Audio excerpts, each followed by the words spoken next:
Usually when we think about the forces that shape our world, we picture things we can physically see. Right, like tangible events. Exactly. We visualize armies marching across borders or kings signing treaties in these opulent rooms, or maybe a natural disaster completely reshaping a coastline overnight. This is a very visual way of understanding history. Yeah, we like to point to a specific visible moment in time and say, that is when everything changed. But when you look at the history of human thought, that entirely visual way of understanding the world well, it falls apart. It really does. You can't photograph an idea. Right. We are looking at a landscape of ideas that behaves much more like tectonic plates. You can't actually see them with the naked eye. They're buried miles beneath the surface. Just constantly, silently grinding against each other. And when they finally shift, the entire world shakes. That underlying seismic pressure is exactly what makes philosophical shifts so dangerous and so fascinating. Oh, absolutely. When a truly revolutionary framework enters human consciousness, it doesn't just change what we think about. It changes how we think. The ground literally moves beneath our feet. Yeah, altering our perception of everything from religion to, well, to the money in our pockets. Which is the perfect way to frame the thinker we are plunging into today. Welcome to this deep dive, everyone. Today, our mission is to explore the dense, incredibly foundational landscape of Karl Marx. And we're going to be guided by excerpts from a really brilliant scholarly text by Peter Singer called Marx.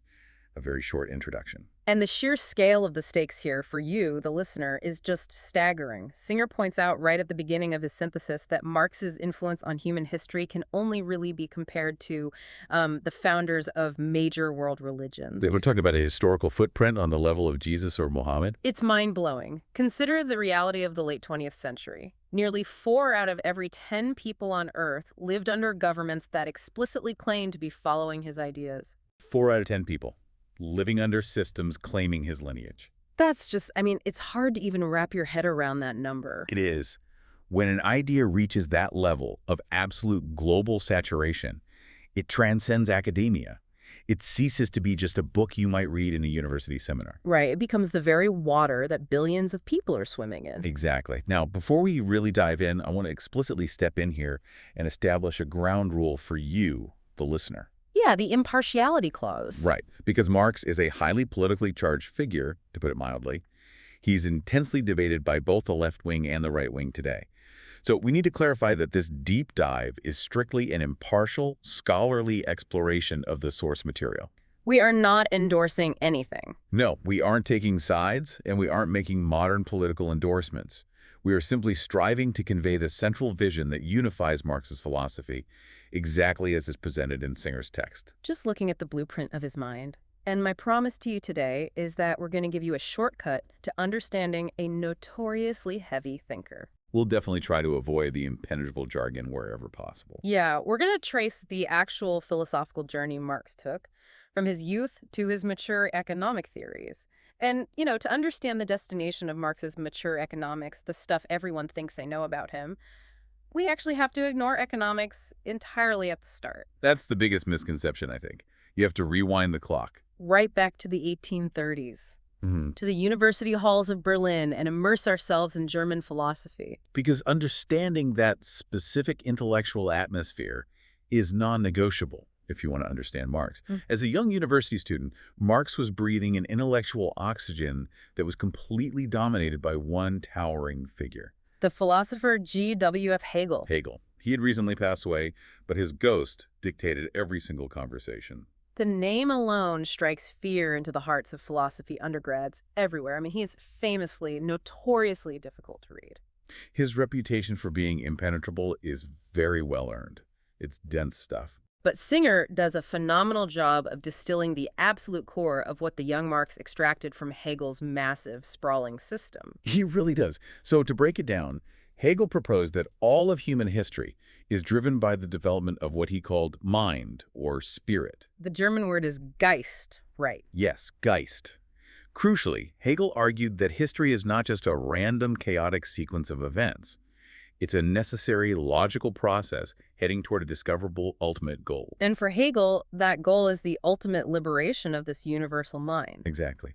History is the story of this mind progressing through various forms of consciousness, overcoming obstacles to finally achieve absolute self-knowledge and freedom. Okay, let me make sure I'm visualizing this Hegelian universe correctly. He's essentially writing this mysterious, almost cosmic saga. A cosmic saga is a good way to put it. He's treating human history as if a universal mind is slowly waking up, groggily moving through different historical eras, and realizing its own freedom over centuries. That's a perfect analogy. And the engine that drives this mind forward, the mechanism of change, is something Hegel calls a dialectic. The dialectic. Okay, this is a huge buzzword. What does it actually mean in practice? The dialectical method is the engine of history for Hegel, and it becomes the engine for Marx as well, though in a very different form later on.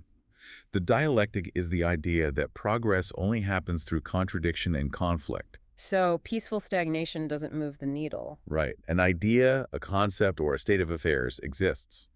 But because nothing is perfect, this state inherently generates its own opposite, a contradiction. Okay, so a thesis generates an antithesis. Exactly. These two opposing forces clash. And out of that deep conflict, a new, higher state of development emerges that resolves the contradiction. The synthesis. Yes. And Singer highlights a very specific, incredibly influential passage from Hegel's book, The Phenomenology of Spirit, to illustrate how this works in practice. It's the master-slave dialectic. The master and the slave, I remember this. But how does a philosophical concept of a cosmic mind relate to a literal master and a slave? Walk us through the psychology of that dynamic. Imagine the earliest stages of human consciousness, where two independent minds encounter each other. A struggle ensues for recognition, which results in one becoming the master and the other submitting out of fear to become the slave. A literal fight for dominance. Right. Initially, the master appears to hold all the cards. The master is the independent, free consciousness, and the slave is merely a dependent object forced to work the land and serve the master. Makes sense. The master won. But Hegel points out a brilliant hidden contradiction here. Over time, the master does no actual labor. The master simply consumes what the slave produces. Just sitting in the castle, eating the food. Exactly. And because of this, the master becomes entirely hopelessly dependent on the slave for survival and for their very identity as a master. Without the slave, the master is nothing. Oh, wow. So the power dynamic is an illusion. While the master is sitting in the castle getting soft, what is happening to the slave? That's the pivotal turn. The slave is out there in the fields, working the stone, the wood, the earth. Through the very physical act of laboring, the slave is transforming the material world according to human design. So they are actively shaping reality. Yes. The slave looks at the castle they built or the field they plowed and realizes, I did that. My mind and my hands shaped this reality. They see themselves reflected in the world. Exactly. Through labor, the slave begins to realize their own power, agency, and independence. So the initial dynamic completely flips. The relationship is inherently unstable. It is. It contains a contradiction that drives history forward toward a higher state where true mutual recognition must eventually occur. Think about how profound that is. The person with the apparent power is actually trapped in dependency, and the person in chains is actually achieving self-realization through the very work they are forced to do. It's a brilliant psychological insight. It really is. But as brilliant as that is, I can see why a younger, more radical generation of students looked at Hegel's cosmic saga about a universal mind and felt, well, a disconnect. They definitely felt a disconnect. The philosophers who came immediately after him, the group known as the Young Hegelians, which included firebrands like Bruno Bauer and the young Karl Marx, they loved the dialectic. They loved the idea of history moving through conflict. But they found the whole universal spirit concept entirely too mystical. Right, they wanted to ground it. Okay, let's unpack this for you. Singer traces how the Young Hegelians fundamentally altered Hegel's framework. They wanted to strip away the cosmic mysticism. They essentially took a red pen to Hegel's work. Yes. They believe that if you take Hegel's writings and simply replace the abstract word mind with the concrete concept of human self-consciousness, suddenly the entire philosophy makes perfect, actionable sense in the real world. You literally cross out the heavens and write in humanity. Exactly. The goal of history isn't some abstract cosmic entity achieving self-knowledge in the ether. The goal of history is the liberation of actual living, breathing humanity. Which is a massive shift. But if the goal of history is human liberation, it immediately begs a massive question. What's keeping us in chains? Right. What is the primary barrier preventing human self-consciousness from being free right now? And for the young Hegelians in 19th century Prussia, the ultimate towering barrier was religion. Religion. So they apply this new human-centric dialectic to orthodox It was religions. their most radical act. They looked at the concept of God and asked, where did this idea come from? And what was their conclusion? Their conclusion was that humanity essentially takes all of its own best essential qualities, our capacity for goodness, our thirst for knowledge, our collective power, our highest ideals, and we project those qualities outward. We strip them away from Yes, and ourselves. we hurl them up into the sky, attaching them to an imagined heavenly entity that we call God. So we create an idealized, perfect avatar of human potential in the heavens. And by doing so, we essentially bankrupt ourselves down on Earth. The psychological mechanism they describe is fascinating. Because we have defined God as perfect, immortal, all-knowing, and all-powerful, we must define human beings as the opposite. As flawed and weak. Right. We view ourselves as inhabiting an inferior, worthless vale of tears. We tell ourselves we are inherently sinful, weak, and mortal. So human nature becomes violently divided. Exactly. The essential, beautiful, immortal part of us is up there in heaven, disconnected from us.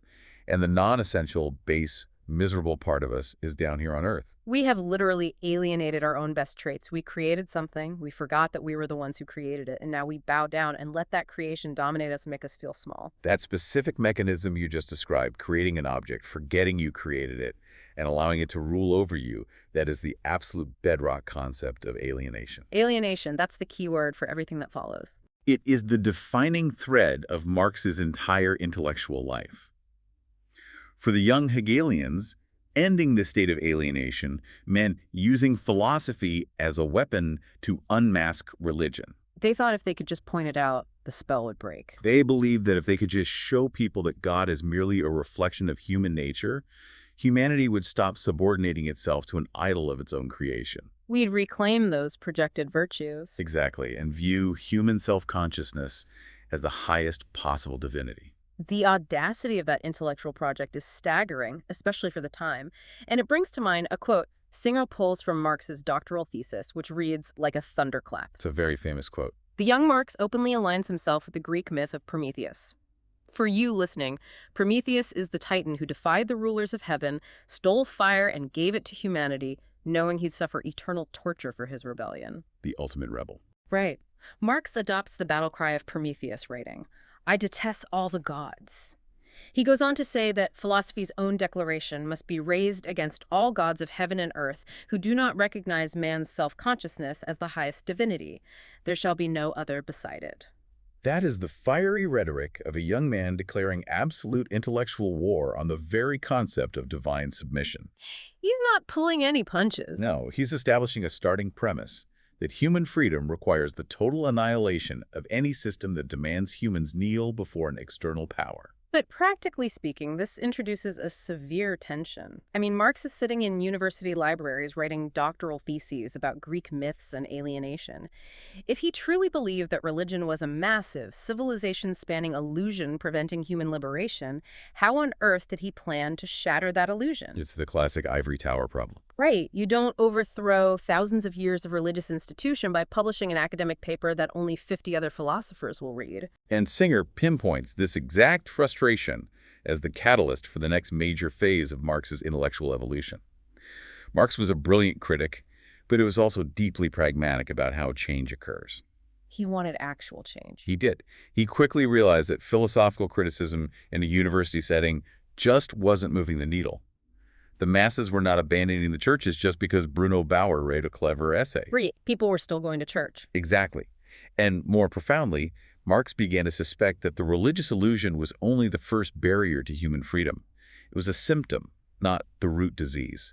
Oh, interesting. So if religion is just a symptom, he has to look elsewhere for the pathogen. He has to force his gaze to move away from the theological heavens and look down at the dirt of the earth. The thinker who provided the lens for that downward gaze was another philosopher named Ludwig Feuerbach. Feuerbach. Okay, what was his contribution? Feuerbach looked at Hegel, and even at the young Hegelians, and realized they were all still trapped in an idealist framework. They all started with concepts: mind, spirit, ideas, consciousness. treating the physical world as secondary. Right, almost as an incidental expression of those ideas. Feuerbach insisted on a radical materialist flip. He argued that thought does not precede existence. Existence precedes thought. Existence precedes thought. That feels incredibly intuitive to us today, but in an era dominated by abstract idealism, that is a philosophical earthquake. It grounded philosophy in biology and physics. Feuerbach argued that you cannot start your analysis of history with the abstract idea of humanity. You must start with finite, material, physical human beings. Right, actual people. Before a person can have a thought about God or a debate about self-consciousness, that person must eat, they must sleep, they must find shelter. You cannot philosophize on an empty stomach. The physical reality of a living organism interacting with nature is the foundation of everything else. So Marx absorbs this materialist flip from Feuerbach. He already has the critique of alienation from the young Hegelians, and in a brilliant, almost terrifying pivot, he combines the two. This is where it gets really fascinating. If humans are alienated in the realm of abstract ideas through religion, Marx realizes they must also be alienated in the physical, material world. He goes hunting for the material equivalent of God. And he finds it. He does. In an essay called On the Jewish Question, he finds it. He takes the entire architectural framework of the critique of religion and he drops it squarely on top of money. Singer considers this one of the most crucial leaps in Marx's early development. Marx observes the society around him and identifies the new deity. Let me quote the source here because this is the monumental leap. Marx says, "Money is the universal self-constituted value of all things.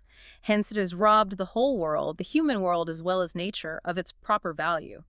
Money is the alienated essence of man's labor and life, and this alien essence dominates him as he worships it." This alien essence dominates him as he worships it. If you swap the word money for God in that sentence, you would have the exact same argument his friends were making about theology a year prior. The structural parallel is perfectly symmetrical. First, you have the young Hegelians arguing that religion is the alienated essence of human virtue. Right. Then Feuerbach argues that concentrating on ideas rather than physical reality is itself a form of alienation. And then Marx synthesizes them. Exactly. The ultimate tangible barrier to human freedom isn't an invisible God in the sky. It is the gold coin in your hand. Yeah. Money is the physical object we created to facilitate trade, but we forgot we created it. We gave it inherent power. Now, we judge a person's worth, a forest's worth, a nation's worth entirely by this alien metric. We worship the market, and it rules over us with the same terrifying arbitrary power as a hostile ancient deity. This changes the entire trajectory of his life. I mean, if money is the ultimate alienating force, then studying theology or abstract philosophy is a waste of time. You have to study the mechanics of the new God. You have to study economics. This marks the definitive beginning of Marx's lifelong, obsessive, critical study of economics. But he immediately runs into a practical roadblock, right? He does. He has diagnosed the disease as material alienation via money. But a diagnosis is not a cure. Right, you can't just point at it. In his 1844 introduction to his critique of Hegel, Marx wrestles with how to actually administer a cure. This essay, by the way, contains what is likely his most famous and most deeply misunderstood quote. Is this the opium quote? Yes.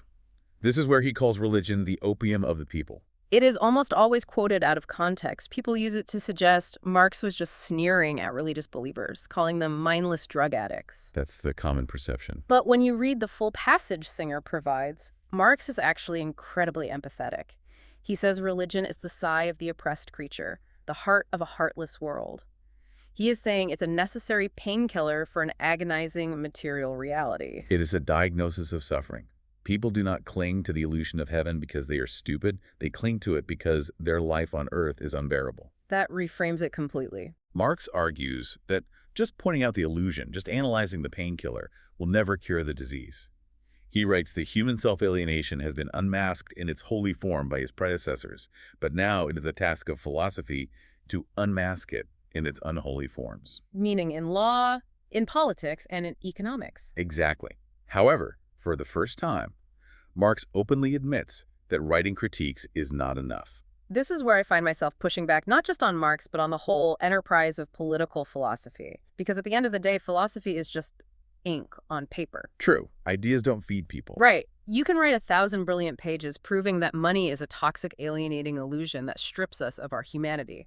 But if you do not pay your rent, the landlord is still going to evict you. The illusion has physical teeth. It definitely does. So, I mean, what does this all mean for action? How does a philosopher transition from writing essays to actually changing the harsh physical material world? How do ideas become action? Marx provides a chillingly specific answer to that problem. He realizes that ideas, no matter how brilliant, cannot physically dismantle a financial system.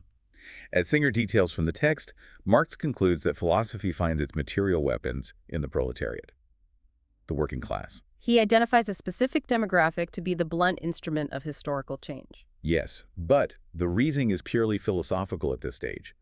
Marx's view of the working class in 1844 isn't derived from a detailed empirical study of factory conditions. Oh, really? It's theoretical. Yes, he views the proletariat as a unique philosophical category. He describes them as a class that possesses radical chains. Radical chains. What does that mean? In the emerging capitalist system, the proletariat is stripped of everything. They own no land, no tools, no property. They have nothing to sell but their physical capacity to work. So they are totally bare. Because they are entirely dispossessed, they embody the absolute peak of human alienation. Yeah. They are pushed to the absolute bottom of the social hierarchy. They have no vested interest in preserving the current system because the current system offers them nothing but exhaustion. Exactly the point Singer highlights. Because they have no particular class privileges to protect, they cannot emancipate themselves by just tweaking the laws or reforming a few taxes. A tax break doesn't help if you own nothing. Right. Marx argues that the proletariat can only redeem themselves through the total structural redemption of all humanity. They are the universal class. Wow. Their sheer destitution forces them to destroy the entire system of private property, and in doing so, they will inadvertently liberate everyone else. The narrative arc he is building here is staggering. He has identified the true enemy, money, and the economic system of private property. He has identified the weapon that will destroy it, the proletariat. And he has defined the ultimate goal, the total redemption of humanity from alienation. It's a grand vision. But this is still just a theory, a beautifully constructed philosophical hypothesis. He needs a comprehensive framework to prove that history actually operates this way. Which leads us into the economic and philosophic manuscripts of 1844. Singer points to this text as the very first systematic outline of a Marxist worldview.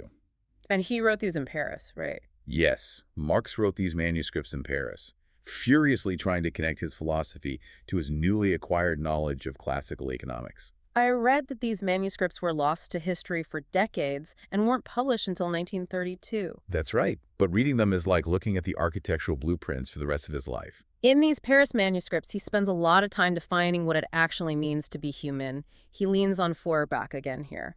He embraces Feuerbach's idea that human beings are defined by our conscious awareness of our own species. But Marx pushes it into the realm of action. How so? For Marx, the essential defining difference between a human being and an animal isn't just that we have a higher capacity for thought. It is our unique ability to consciously organize our physical production to satisfy our needs. Okay, so making things. Yes, and Singer uses a great comparison to explain this. Animals, like bees or beavers, certainly produce things. They build hives and dams. But they produce only under the compulsion of immediate physical need. They build exactly what their instincts dictate, nothing more. A beaver doesn't build a dam just for the aesthetics. Exactly. Whereas human beings produce universally. An architect can design a cathedral, a bridge, or a tiny home. We can produce according to the laws of beauty. We can plan decades into the future. We can transform our environment purely for the joy of creation. That creative conscious production is what Marx calls our species being. Species being, that's a vital term. It is the essence of our humanity. We see ourselves reflected in the world we have created. Therefore, the ultimate tragedy of capitalism is that it takes this deeply human capacity for joyful, creative labor and perverts it. It turns it upside down. Under a system of wage labor and private property, our life activity is turned into a miserable, mind-numbing chore that we only perform to earn enough money to avoid starving to death. The system takes the very thing that makes us human and turns it into a mechanism of torture. And Marx argues that the existence of private property doesn't just alienate our labor, it actually degrades our physical senses. Our actual physical senses. Yes. Singer includes a phenomenal example from the text about a dealer in minerals to illustrate this. Oh, I remember this. Marx writes that a dealer in minerals sees only the market value of the jewels he handles. He does not see their beauty, their unique crystalline structure, or their natural history. Right. His senses have been so warped by the system of private property that he can only appreciate an object through the lens of possessing it and selling it. So we lose the ability to just experience the world. We look at a forest and see board feet of lumber. We look at a mountain and see mining yields. It is a profound psychological critique of how commerce rewires the human brain. We are suffering from this chronic wasting disease of sensory and physical alienation, and Marx steps in as the grand physician. He does. He diagnoses private property as the specific pathogen causing the disease. And he prescribes the abolition of private property communism as the definitive cure. He literally calls communism the riddle of history solved. It is the grand Hegelian resolution, but grounded entirely in material economics. Communism is the synthesis that resolves the contradictions of human history. But Marx knew that holding the prescription wasn't enough if you refused to administer the medicine. Exactly. This realization triggers a brief but explosive document jotted down in a notebook in the spring of 1845, known as the Theses on Feuerbach. These are basically just bullet points, notes to himself, but they contain some of the most consequential sentences he ever wrote. Particularly the 11th thesis. Singer notes that this single sentence represents a permanent break from the entire history of philosophy. What does he say? Up to this point, philosophers from Plato to Kant to Hegel had been analyzing, categorizing, and trying to understand the nature of reality. Marx writes, "The philosophers have only interpreted the world in various ways. The point is to change it." The point is to change it. Man, that's powerful. It is a demand for action. It is the birth of the Marxist concept of the unity of theory and practice. But Singer is careful to clarify a major misconception here about what that unity means, right? Yes, the unity of theory and practice doesn't just mean practice what you preach. It doesn't mean a socialist should live simply and share their wealth. So it's not a moral purity test. No, it's a much deeper epistemological claim. Marx is arguing that the fundamental philosophical problems of human existence, alienation, suffering, inequality, cannot be solved by thinking about them differently. You cannot meditate your way out of alienation. You cannot write a poem to cure starvation. These are practical problems generated by material conditions.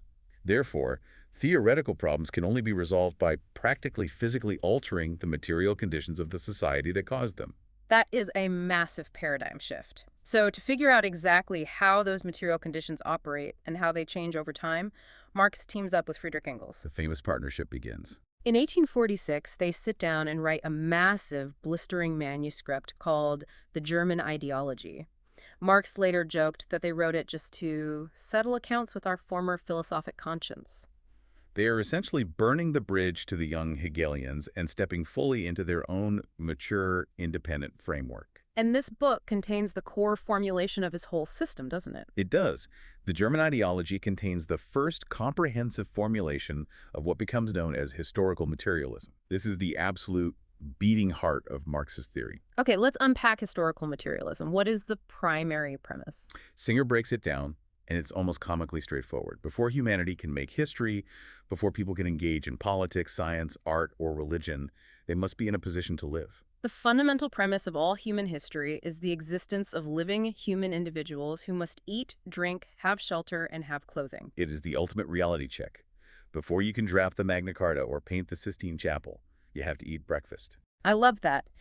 Because physical survival is the prerequisite for everything else, Marx and Engels argue that the way a society organizes its production of food, shelter, and clothing is the foundational basis of that society. Right.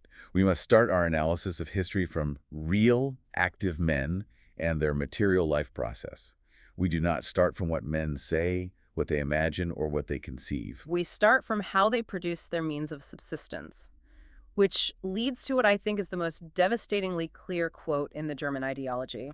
Life is not determined by consciousness, but consciousness by life. That sentence flips the entirety of Western thought upside down.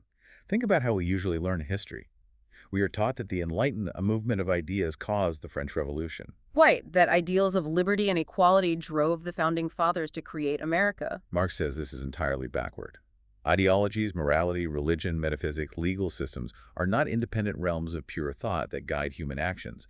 They are, in Marx's phrasing, sublimits of their material life process. Sublimits, like echoes. Yes, they are echoes, reflexes, phantoms, formed in the human brain, to justify the existing economic reality. If I am tracking this, Marx is saying that the rising merchant class in France didn't overthrow the king because they suddenly read some brilliant pamphlets about liberty. They Exactly. overthrew the king because their new economic power as merchants was being choked by outdated feudal laws. They needed a new political system to support their businesses, and the Enlightenment was just the intellectual justification they invented to make the revolution happen. That is the exact materialist interpretation of history. What you believe about right and wrong, the structure of your laws, the nature of your God rhythm, these are essentially byproducts of how your society organizes its economy. Singer points out that this is an astonishingly bold claim. I mean, if material life strictly determines human consciousness, then understanding history requires understanding the precise mechanics of how material life evolves. How does an economy actually transition from one era to the next? That's the question he has to answer. To get that mechanical breakdown, Singer moves us forward to a text written in 1859, the preface to A Contribution to the Critique of Political Economy. Marx himself called this formulation the guiding thread for his subsequent studies. It's a very helpful structural model. He envisions human society as essentially a building with three floors. At the very bottom, the foundation, you have what he calls the productive forces. The productive forces, what does that include? The productive forces are the physical realities of production.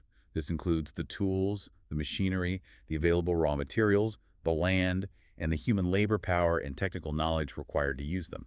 So it's the raw technological capacity of a society. Yes. Now, as humans invent new technologies, say, inventing the plow or the steam engine, these productive forces grow and change.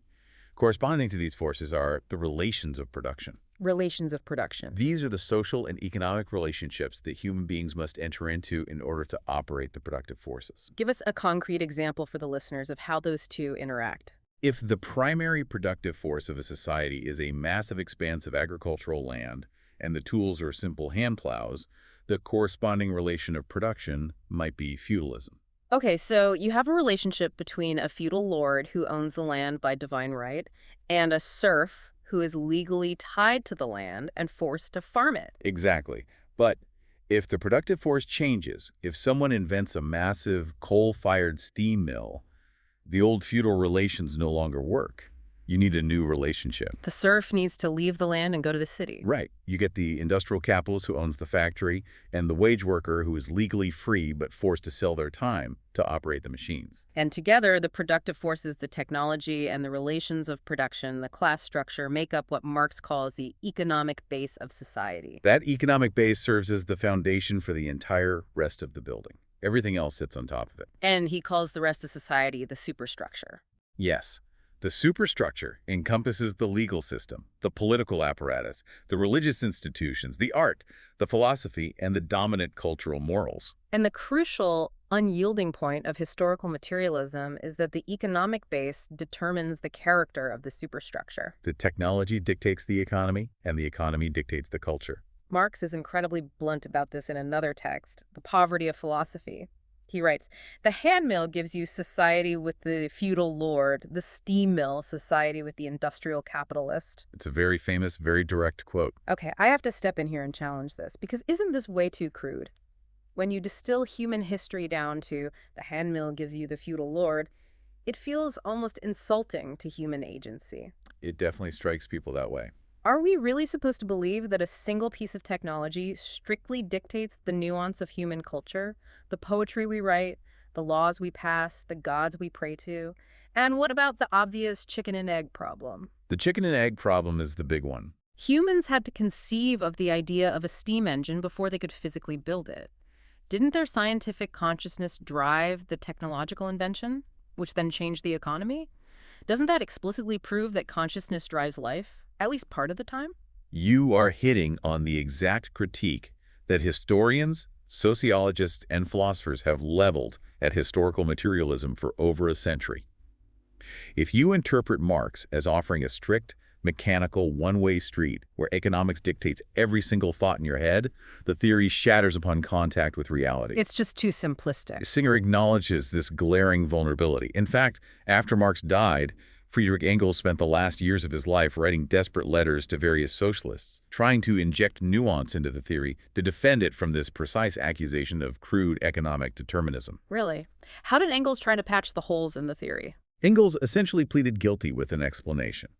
He wrote that he and Marx were partly to blame for the misunderstanding because, in their early battles with idealist philosophers who completely ignored economics, they had to hammer the economic point home relentlessly. They overcorrected. Exactly. So Engels watered down the strict determinism. He argued that the relationship is actually an interacting whole. He conceded that elements of the superstructure, political decisions, religious movements, legal precedents, do exert a reciprocal influence on the course of historical struggles. Okay, that makes more sense. But Engels insisted, amidst all this complex interaction, the economic movement finally asserts itself as necessary. It is the ultimate determining factor in the long run. Saying the economy finally asserts itself feels like a bit of a theoretical dodge, doesn't it? If politics and religion can change the economy and the economy changes politics, you are stuck in a feedback loop. How can you definitively point to the economic base as the supreme ultimate cause? Singer agrees that the tension remains unresolved if you treat historical materialism as an ordinary, modern, scientific theory of cause and effect, like a law of physics. So how should we look at it? Singer offers a fascinating alternative interpretation. He suggests that Marx, despite his materialist flip, never truly shook off Hegel. We should read historical materialism not as a mechanical science, but as an explanation of history that points toward a specific, purposive goal. A goal, like Hegel's mind reaching absolute freedom, but translated into the physical dirt and grime of material economics. Exactly. Singer argues that Marx retained a deeply Hegelian view that human history is a necessary unfolding process heading toward a final destination. And for Marx, what is that destination? The complete development of human productive forces. History is the brutal marching process of humanity inventing better and better tools, developing its productive capacity to the point where we can finally liberate ourselves from the tyranny of scarcity and nature and consciously organize our world. So history is just the long, bloody runway we have to travel down to achieve ultimate human freedom through technological abundance. Yes. And Singer points to a highly controversial article Marx wrote in 1853 to illustrate this underlying belief. Marx was writing about British colonial rule in India. That's a sensitive topic. What did he say? He was clear-eyed about the devastating, brutal nature of British imperialism. He documented the destruction of local industries and the suffering of the Indian people. But Marx asks a startling, almost cold-blooded philosophical question. Can mankind fulfill its destiny without a fundamental revolution in the social state of Asia? Wow. He concludes that despite the horrifying crimes of England, she was acting as the unconscious tool of history. By destroying the old, stagnant feudal structures and introducing modern productive forces like railways and telegraphs, Britain was unwittingly paving the necessary road toward ultimate human liberation. The unconscious tool of history. That phrase alone reveals a profound, almost terrifying belief that the development of productive forces is the unstoppable engine of human destiny. It does. Empires, kings, and capitalists are just unwitting actors playing their assigned roles on the stage, pushed blindly forward by the deeper tectonic shifts of the economic base. It reveals why Marx operated with such unwavering certainty. He didn't just align himself with the working class out of a sense of moral charity. He thought it was mathematically inevitable. He believed he had decoded the hidden script of human destiny. He believed he was aligning himself with the inevitable, unstoppable direction of history. And because he believed the economic base was the engine driving this entire cosmic process, he knew his ultimate life's work had to be exposing the specific mathematical economic laws of the current era. He had to forensically dissect capitalism. Yes. Which brings us to the mountain itself, the magnum opus, the book that everyone knows by name, even if they haven't read a single page, Capital. Right, capital. Marx spent decades sitting in the reading room of the British Library, surrounded by towering stacks of government reports and economic texts, trying to lay bare the economic law of motion of modern society. And Capital is notoriously dense, so Singer wisely suggests that the core economic concepts are actually easier to grasp if we look at a series of lectures Marx gave earlier in 1847, which were published as Wage, Labor, and Capital. Wage, Labor, and Capital is much more accessible. It introduces the core existential problem of capitalism in very stark human terms. Marx looks at the fundamental act of a worker getting a job, and he frames it in a way that is quite heartbreaking. How does he frame it? He says that a human being's labor is their life activity. It is the active manifestation of their very existence. But under capitalism, this life activity is reduced to a simple commodity. It is a thing the worker must sell to a buyer just to secure the means to avoid starving. The worker's life activity is no longer an expression of themselves. It becomes merely a means to go on living. Marx writes that the worker does not even consider the labor as part of his life. It is, in fact, a sacrifice of his life. His real, authentic life only begins when the work ends. When the whistle blows, when he is sitting at the dinner table at the tavern or sleeping in his bed. Think about how deeply that resonates today for you and me. The entire cultural phenomenon of working for the weekend is exactly what Marx was diagnosing over 150 years ago. It's the exact same sentiment. You are taking 40 or 50 hours of your finite mortal life, and you are selling them to a boss. Those hours are essentially dead to you. You are just renting out your body to pay the price of admission to your actual life on Saturday and Sunday. That is the visceral, psychological reality of alienation experienced by the working class. But in Capital, Marx wants to go far beyond merely describing the feeling of alienation. He wants to prove it mathematically. He wants to show the engine under the hood. He wants to explain the exact economic mechanics of how capitalism extracts value and sustains this system of domination. And to do that, he starts the first volume of Capital not with grand theories of history, but with a microscopic forensic analysis of a single everyday object. The commodity. A commodity, an item produced specifically to be exchanged on a market. Exactly. And this focus on the commodity leads to one of the most famous and frankly most mind-bending concepts in all of Marxist theory, the fetishism of commodities, and specifically the idea of the mystical veil. The mystical veil. It's a profound psychological insight into how markets deceive us. It really is. Marx argues that in a capitalist society, the true relationships between human beings are systematically disguised. They take on the bizarre appearance of relationships between inanimate things. This concept is incredibly powerful, but it can be slippery. Think about the last time you walked into a high-end department store. Imagine you see a display case with a diamond necklace priced at $10,000. Right next to it is a rack with a simple wool sweater priced at $50. Okay, I'm picturing it. Now, when you or I look at those price tags, we do not question them. The prices seem as objective, natural, and inherent to the objects as gravity or weight. We just accept that the diamond is inherently worth more than the sweater. The value appears to emanate from the physical properties of the object itself, almost like magic. But Marx says, wait, pause for a second. What are you actually looking at when you look at a price tag? If you could mentally rip aside this mystical veil of the market, you wouldn't see a $10,000 rock and a $50 piece of cloth. What would you see? You would see human labor. You would see a massive, complex network of social relations. You would see the danger, the engineering, and the hundreds of hours of backbreaking human sweat required to blast into the earth, mine the rough diamond, transport it across the globe, and cut it to perfection. Right, the whole supply chain. And you would compare that to the relatively fewer hours of human labor required to herd sheep, shear wool, knit a sweater. Singer explains that for Marx, the exchange value of a product ultimately corresponds to the amount of socially necessary labor time required to produce it. The value is a crystallization of human sweat. But because our only interaction with these products is at the final point of sale in the marketplace, the entire supply chain of human suffering, effort, and social cooperation is completely hidden from us. The social relation between the miner in South Africa, the knitter in Scotland, and the consumer in New York is totally obscured. We don't see people, we just see numbers on a tag. We treat these inanimate commodities like religious believers bowing down before an idol. We forget that human beings built the market, and instead we let the market dictate our lives. We really do. We use language that reinforces this fetishism every day.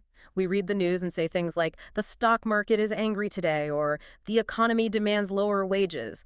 We speak about the market as if it is the Greek god Poseidon throwing lightning bolts, rather than a man-made system of social relations. We are completely, deeply alienated from our own economic creation. So lifting that mystical veil allows Marx to expose what he considers the central, dirty secret of capitalism. Once you realize that value is created by human labor, you have to answer a fundamental mathematical question. Where does profit come from? Right. This leads to his theory of surplus value, which is the crux of the issue. It is. Classical economists of Marx's day, like David Ricardo, generally argued that in a free market, commodities are exchanged for their true value. But if a factory owner buys raw materials for their true value and sells the finished product for its true value, how does the owner ever make a profit? How does the pile of money grow unless the owner is just actively cheating people? Marx solves this puzzle by making a brilliant, crucial distinction regarding what the capitalist is actually purchasing from the worker. The capitalist does not buy the worker's labor, the actual work done. What do they buy? The capitalist goes to the labor market and buys the worker's labor power. The capitalist buys the worker's physical capacity to work for a set duration of time, say 1 day. Okay, labor power. And how is the value of that labor power determined in a market? Like any other commodity, the value of labor power is determined by the cost of producing it. In this case, it is the cost of keeping the human machine alive and functioning so it can return to the factory the next day. It's the cost of bare minimum food, basic shelter, and cheap clothing. Let's imagine, for the sake of easy math, that it takes exactly 4 hours of factory work for the worker to produce enough value to cover those daily living expenses. Okay, so the worker clocks in, works for 4 hours, and has essentially earned their keep. They have replaced the value of their own wages. But the capitalist bought their labor power for the entire day. The capitalist doesn't send the worker home after 4 hours. No, the capitalist legally commands the worker to stay on the assembly line for 8, 10, 12, or 14 hours. Those extra hours. Exactly. Those extra hours, the hours worked beyond what is strictly necessary to reproduce the worker's labor power, produce what Marx calls surplus value. And that surplus value is legally pocketed by the capitalist as pure profit. The worker is literally generating hours of value that they are completely uncompensated for. It is mathematically disguised unpaid labor. And once you understand this formula, the entire brutal history of the Industrial Revolution makes perfect, terrifying sense. It explains why the capitalist is constantly, ruthlessly driven to extend the length of the working day, or to speed up the machines to a dangerous pace, to squeeze more labor out of every single minute. The extraction of surplus value is the defining law of motion of the system. And Singer emphasizes that Marx does not frame this as an issue of the capitalist being a personally evil or greedy individual. Oh, really? So it's not a moral judgment of the boss? No. The capitalist is merely a cog in the machine as well. If a factory owner decides to be generous, shorten the workday, and pay higher wages, they will extract less surplus value. Their competitors will extract more, lower their prices, and drive the generous owner into bankruptcy. The system mandates ruthless exploitation under threat of ruin. Singer points out that the most gripping, emotionally devastating chapters of Capital are not these abstract mathematical proofs. The real power comes in the historical chapters where Marx documents the human flesh and blood cost of this relentless drive for surplus value. Yes, specifically Chapter 10, titled The Working Day. Marx didn't just theorize. He spent years reading the official reports from British factory inspectors. These were government officials documenting the daily reality of the Victorian industrial machine. Marx quotes these reports to chronicle the absolute horrors happening on the factory floor. We are talking about capitalists extracting surplus labor out of 7-year-old children, forcing them to work in deafening, dangerous textile mills for 15 hours a day until they literally collapsed from exhaustion. The physical degradation of the working class was staggering. Now, Marx also documents how capitalism actively requires the existence of human misery to function smoothly. He introduces the concept of the Industrial Reserve Army. The Industrial Reserve Army, what is that? The Industrial Reserve Army is the mass of unemployed, desperate workers who are intentionally kept in dire poverty on the fringes of society. Their existence is not an accident. It is an economic necessity for the capitalist. If you have full employment, workers can demand better wages and shorter hours. But if there's a massive reserve army starving in the streets, it terrifies the employed workers into accepting terrible conditions. If a worker complains about the 15-hour day, the boss can simply point to the factory gates where 10 starving people are begging to take their place for even less money.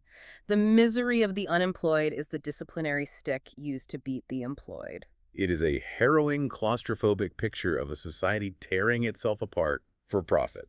But Singer makes a really crucial point about how we should interpret the massive volumes of capital. He warns us not to view it as a perfectly flawless, objective, scientific textbook of economics. Many of Marx's specific economic predictions, like the inevitable absolute immiseration of the working class, did not exactly pan out the way he mapped them. Singer uses a brilliant metaphor to frame the legacy of the book. He says capital is a work of art, a profound philosophical reflection, and a searing social polemic all rolled into one. He calls it a painting right. Yes, it is a painting of capitalism, a masterpiece that highlights the system's internal contradictions, its dark shadows, and its hidden mechanisms of control. It is not a literal, high-definition photograph. It is an interpretation designed to force us to see the economic world in a radically new way. It is designed to show us that capitalism is a Frankenstein scenario. It is a system where our own creations, massive accumulations of capital, sophisticated machinery, and global markets have become alien, hostile forces that control our destinies. We serve the economy rather than the economy serving us. Right. So if capitalism is this irrational, destructive system of domination, what is the ultimate resolution? That's the million-dollar question. Where does the grand dialectic of human history finally end? What does the post-capitalist world actually look like? This brings us to Marx's vision of communism. And given how verbose he was about everything else, his vision of the future is famously, frustratingly sparse. He didn't write much about it.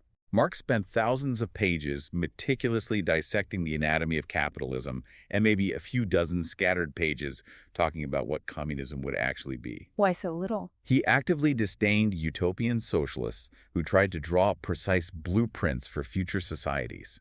He famously said he had no interest in writing recipes for the cookshops of the future. He believed the future would right itself once the contradictions were resolved. But from the fragments he did leave behind, in texts like the Critique of the Gotha Program and the German Ideology, what can we piece together about the ultimate communist vision? The absolute foundational premise of communism for Marx is material abundance. He was not anti-technology. In fact, he believed capitalism, despite all its horrors, had fulfilled a necessary historical role by massively developing the productive forces. Capitalism built the factories and the supply chains. Under communism, Marx believed society would inherit this massive technological capacity. Because we could easily produce enough food, clothing, and shelter to satisfy everyone's needs, the desperate, cutthroat competition for scarce resources would end. So the irrational, unplanned chaos of the free market, where companies overproduce goods and cause crises just to chase profit, would be replaced by rational, conscious planning. The workers, the associated producers, would simply sit down and collectively decide what society needs and how to make it efficiently without the profit motive distorting everything. And Marx believed that if you remove the artificial scarcity of capitalism, human nature itself would fundamentally transform. That is the core utopian promise. With abundance secured, the division of society into warring, resentful classes would disappear. And this leads to his most radical political prediction: fate of the state itself. For Marx, the state, meaning the police, the army, the courts, the prisons, is not a neutral arbiter of justice. No, the state only exists as an instrument of class rule. It is the weapon the ruling class uses to enforce its property rights and oppress the working class. So, logically, if you abolish private property and eliminate classes, the state suddenly has no reason to exist. Precisely. Marx argued that the political state would not need to be violently smashed in the long run. It would simply wither away due to obsolescence. Wither away. The administration of people would be replaced by the simple administration of things. Society would transition into a voluntary association. Marx described this future in the Communist Manifesto as an association where the free development of each is the condition for the free development of all. We would finally be free to realize our species being, working not for survival, but for creative fulfillment. The free development of each is a condition for the free development of all. It is the undeniably beautiful, compelling vision of ultimate human freedom. But the brutal reality of the 20th century hangs over that vision like a dark cloud. And Singer introduces a crucial historical debate from Marx's own lifetime that feels incredibly, tragically prophetic in hindsight. It centers on the pushback Marx received from his contemporary, the towering figure of Russian anarchism, Mikhail Bakunin. The clash between Marx and Bakunin during the meetings of the First International is absolutely central to assessing Marx's legacy. What were they fighting about? Bakunin completely agreed with Marx on the ultimate goal: the abolition of private property and the emancipation of the working class. Where they violently clashed was on the method of transition. Or how? Right. Marx argued that after the revolution, the proletariat would have to temporarily seize control of the state apparatus. They would need to establish what he called the dictatorship of the proletariat, to violently wrest capital from the bourgeoisie and centralize production. Only after this transition period would the state slowly wither away. Bakunin looked at the phrase, dictatorship of the proletariat, and saw a massive, flashing red flag. Bakunin's critique is devastatingly prescient. He warned that Marx's reliance on a centralized state was a catastrophic error. What was his specific warning? Bakunin argued that if you take a vanguard of revolutionaries, even well-meaning working-class revolutionaries, and you hand them the concentrated power of a centralized state machine, they will cease to represent the people. Power corrupts. Exactly. The sheer mechanics of holding absolute power will corrupt them. They will begin to represent only themselves and their own privileges. Bakunin warned that Marx's concept of the will of the people would simply morph into the despotism of a new governing minority. They would become a new ruling class, a red bureaucracy, and their dictatorship would certainly not wither away. It would become permanent and totalitarian. The idea that you can use authoritarian means to achieve a libertarian end seemed absurd to Bakunin. How did Marx respond to this warning? Did he see the danger? Marx was entirely dismissive of Bakunin's fears. He countered with his strict theory of historical materialism. His belief that economics dictates politics. Yes, Marx believed that political power is merely the shadow cast by economic class divisions. Therefore, if you socialize the economic base and abolish private property, class distinctions vanish. Without class distinctions, the state loses its political character. So he just trusted the theory completely. He believed that under collective property, the so-called will of the people simply means the working class rationally managing its own affairs. He truly believed that once the economic contradictions were resolved, the political superstructure of oppression would automatically collapse. But when we look at the historical record, when we look at the Soviet Union, at Stalin's purges, at the authoritarian regimes of the 20th century that claimed to be implementing Marx's precise blueprint, Bakunin's warning echoes with terrifying accuracy. Singer synthesizes this tragedy in his final assessment of the text. He concludes, unequivocally, that the historical record bears out Bakunin's objections far more than Marx's replies. Marx had a tragic, fatal flaw. He vastly underestimated the difficulty of constructing a free society, and he possessed a dangerously naive view of human nature.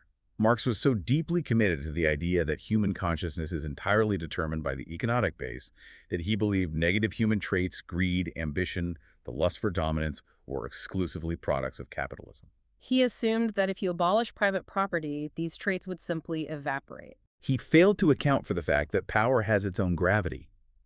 Political power can corrupt a human being entirely independently of who owns the textile mills or the wheat fields. The assumption that a dictatorial state would naturally, peacefully wither away once the economic problems were solved proved to be the most fatal miscalculation in the history of political thought. The moment you centralize absolute power to force an economic transition, you create a new ruling class that will use violence to protect its position. This leaves us with a profound dilemma.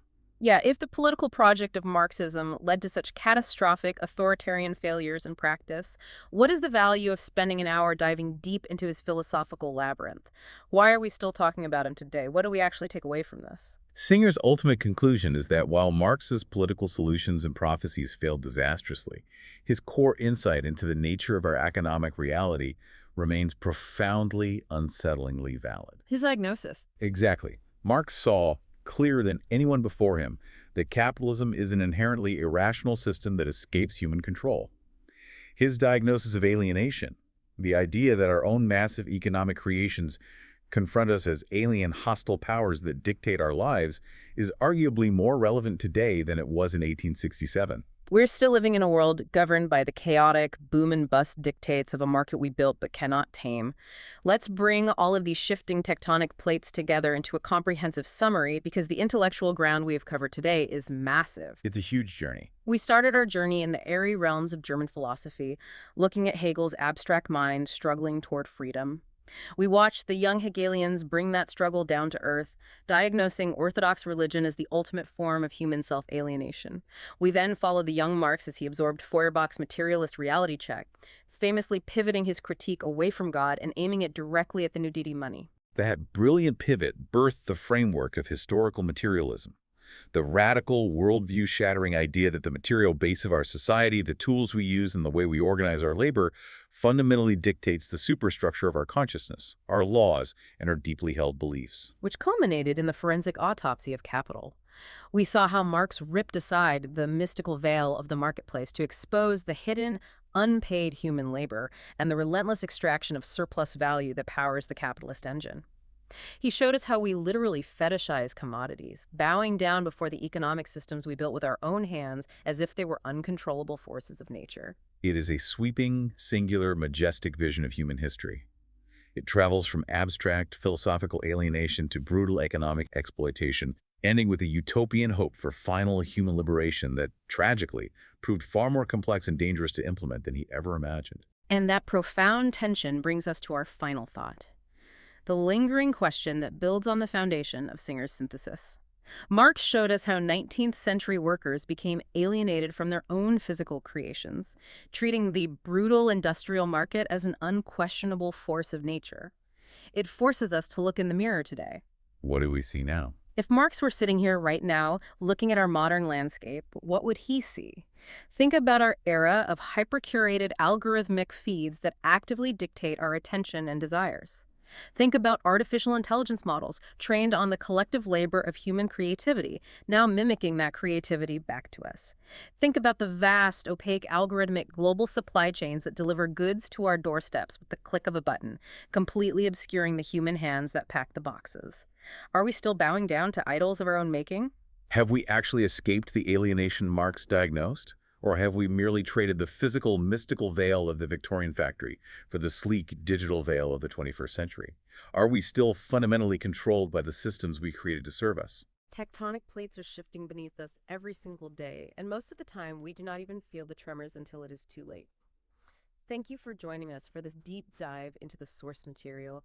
Keep questioning the invisible structures around you, and always remember to look behind the veil.